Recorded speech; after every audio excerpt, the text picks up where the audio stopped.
Welcome back to one new video, friends. Today we are going to talk about how to off do not disturb setting in Motorola phone. Guys, you want to off, so guys you can off. In this video guys, I will tell you how to off do not disturb setting. T and D means do not disturb.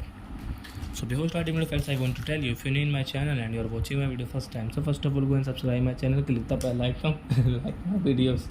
So now let's start video. First of all, open your phone setting. Hi guys, my friends are joking with me. Let it be. And guys, focus on video. Then guys, you can see guys this sound setting. So guys, click here. After guys, you can see do not disturb setting. Click here, and guys, you want to do not disturb. So guys, turn off now. Then guys, do not disturb will off. So I hope friends we have understood how to off do not disturb setting in Motorola phone. So that's it guys. Thank you for watching my video guys. Now we will meet up next video with new topic. Before guys, please go like my video, subscribe my channel.